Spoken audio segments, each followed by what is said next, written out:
Mere days before their next big tentpole movie Black Adam hits theaters, DC releases an animated direct-to-DVD film, Batman and Superman: Battle of the Super Sons. Not sure why they added Batman and Superman to that part, since they're not really the focus of the movie, but I digress.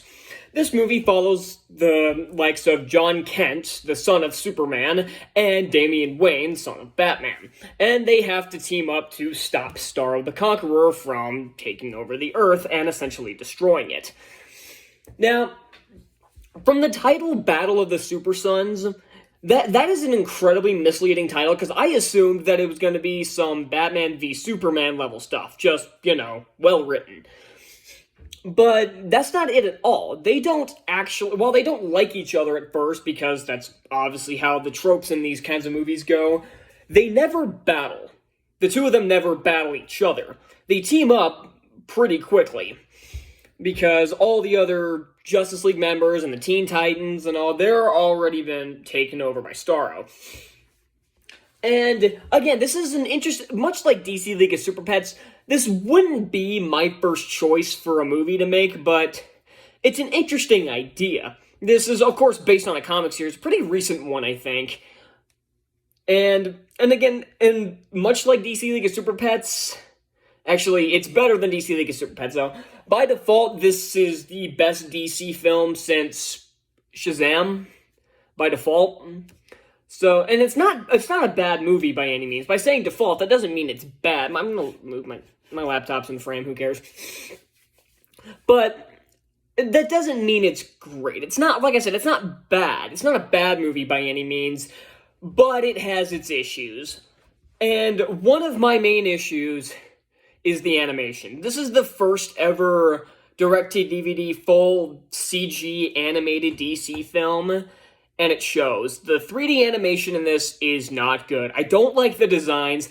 I don't like how everything moves. It's kind of choppy. It doesn't always flow right. The animation is just straight up bad. It's not quite as bad as Green Lantern Beware My Power. This is a far better film in every department than Green Lantern Beware My Power. Like voice acting, animation, story, dialogue, action, everything. All of it's better than Green Lantern Beware My Power, trust me. And like I said, it's not a bad film. There are good points to it.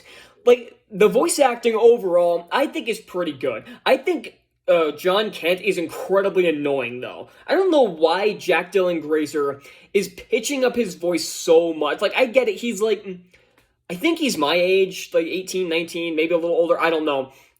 I don't know how old he is, but I know he's not 10 years old. And that's apparently what John's supposed to be, though he doesn't look like it. He looks like he's like 15. And Damien's the same thing. Apparently they're supposed to be like 10 years old, and they look like they're 15. And Damien's voice acted like it. He sounds like he's older. And his voice, John's voice, is incredibly grating.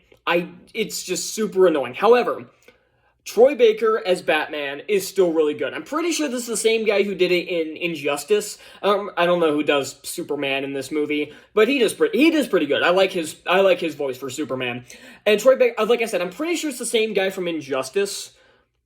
I could be wrong, but I'm pretty sure it is. And he does a really good job as Batman. And like I said, this is way better than Injustice 2. Trust me, this is not nearly as bad as a lot of DC animated films the last couple years. This is probably the best DC film I've reviewed. And so, yeah. But the story is probably my biggest problem. I don't get... It's like the same thing with the Suicide Squad. I don't get DC's recent obsession with it. Like the Suicide Squad, all of a sudden after the 2016 atrocity, we got the animated movie, which was boring as hell, and then we got the James Gunn movie, which wasn't very good either. And then we also had Birds of Prey in the middle of that. I don't know what their obsession is with Harley Quinn and the Suicide Squad, but whatever. And it's the same thing with Starro. It's like, we just had this character as a villain in the Suicide Squad. He was one of the weakest points of that movie, because he just had no motivation. He's just your typical take-over-the-world villain, and he's the same way here. He doesn't have a motivation. If it was maybe that he had to do this stuff to survive, then I could have understood it. Like, he had to take over this planet and kind of, like, encompass it in order to keep himself alive, then I think it could have worked. But no, he's just your typical wants to destroy the universe villain, and it's boring. Like, I don't get how you can I don't get how people can write a villain with such a lack of motivation. That should be your first thing. You write the villain, you come up with the villain, or you pick a villain immediately. Not what are they going to do? Your first thought should be, what is their motivation? Why are they doing what they're doing? That should be your first initial thought when creating a villain, creating a character in general. You need to establish a character's motivation, and especially when it's something as integral as your main threat. But not only is Starro himself barely in the movie, he has no motivation, like I said. And there's also race-swapped Jimmy Olsen. Again. I mean, go look at this video. Go check out this video. It's obvious. That'll explain my problem in full with that, but why do they keep doing, especially even in animation, they're doing this shit now? This is unbearable. But thankfully he's not in the movie that long. He's annoying anyway, but that was the extra middle finger. Lois Lane is fine. I at least like that she has a bit more agency in this movie. She actually does stuff, and not like the Batman v Superman version of does stuff where she goes out and just puts herself in, all she does is get in the way and put herself in harm's way, having Superman have to come and save her. She actually does shit in this movie and actually accomplishes stuff and doesn't have to be saved every 5 minutes, so good on them for that. Superman and Batman are taken out of the movie pretty quickly. I like their dynamic. Like, they don't have the rival dynamic like they do in a ton of other movies. They're obviously friends, because they save the rival thing for John and Damian for like 5 minutes, though. It doesn't last very long, and their friendship is just kind of out of nowhere. Because this movie's super short. They don't have a lot of time to establish relationships between characters. And they have to kind of rush the story. Like, there's not a ton of action either. But I can't give it credit, the action is decent, I guess. Like, it's one of the few points where the animation gets a bit better. But again, it's just not very interesting, especially since the main thread of the movie, again, has no motivation. So, like, I have no idea why he's doing this. So why should I care?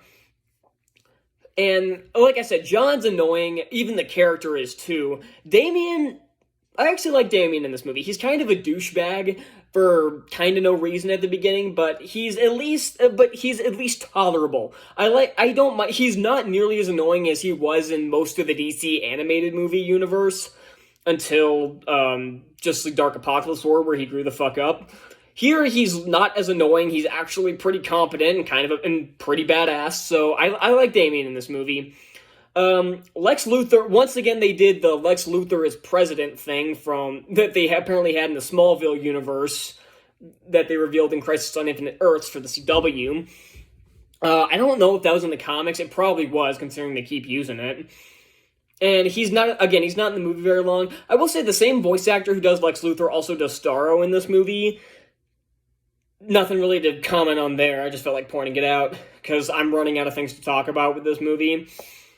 And again, the climax was just kind of lame. Like, John and Damian end up fighting their parents, and it kind of just feels like nothing. It doesn't really feel like, it just feels like they're fighting taking over superheroes. It doesn't feel like they're actually fighting their parents. And that should be, like, again, the concept of family is like a big portion of these DC characters, especially with Batman, with Robin, and Batgirl, and all these other people he takes under his wing. Or cape, I guess. That doesn't sound right, don't use that. And Superman with his son.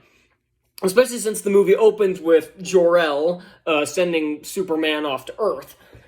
And Crypto the Superdog's in this movie. Doesn't do much, but he's in it. And yeah, I'm just running out of things to talk about. I'm just stalling for time now. Because, again, this movie isn't bad. It's far from the worst DC film. It's not even the worst DC movie of the year. Green Lantern, Beware My Power beats it hands down, and this is better than the Batman, trust me. I still don't like the Batman. Nothing anybody will say will change my mind about the Batman. I don't like it. I never will. So that's all I got for Battle of the Super Sons. I'm gonna give this a flat C. It's average. It's an hour 20. I wouldn't recommend, like, buying it on DVD or Blu-ray or anything. Just get a Redbox rental, buy for $1.50 to watch it once and never think about it again. I sure as hell won't think about it again. So, yeah, that's all I got for Battle of the Super Sons, and I'll see you all next time. Bye!